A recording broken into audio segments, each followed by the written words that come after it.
I really look at the objects in the installation as a catalyst for drawing and painting, but instead of using traditional materials to make those marks, I like to use light and shadow.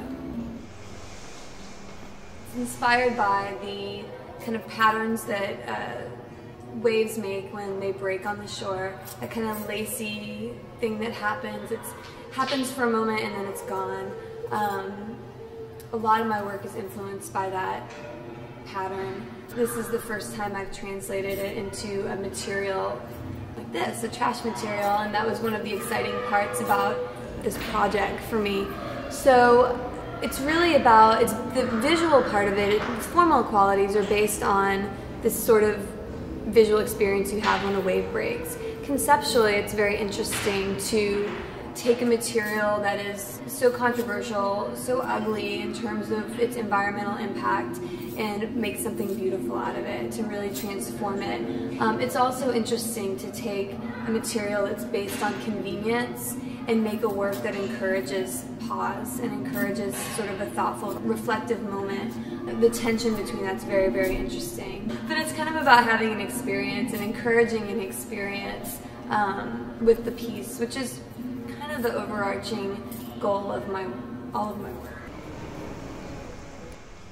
Well, I had an amazing team of assistants here at the New Children's Museum that were volunteers. I don't know if they knew what they were getting into when they signed off for this, but I also had a wonderful studio assistant, Amber Easley, who helped me. First, we figured out a template and cut these white plastic bags into strips.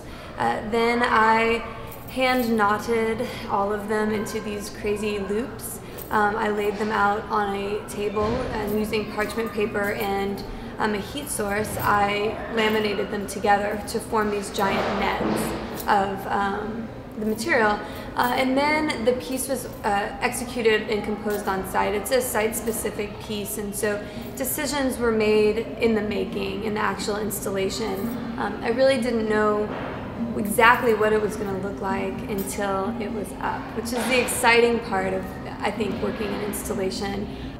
So I used some monofilament to kind of stitch it up into place and to kind of arrange it, suspend it in the air, and then really the piece came alive with the light. Light and shadow is really important in my work, and it's a huge part of this piece. And so in the process of lighting it is when the piece really became complete. I hope that they have this amazing experience with beauty and the potential for beauty that exists in the everyday material, the everyday object. I hope that it encourages pause and reflection. And I also hope that in terms of the theme of the show, that kids and adults walk away recognizing that there's a real potential and possibility that exists in materials that maybe aren't intended to be art materials. I think that it's an interesting challenge to give yourself to give an object or a material a new life through your own creative vision.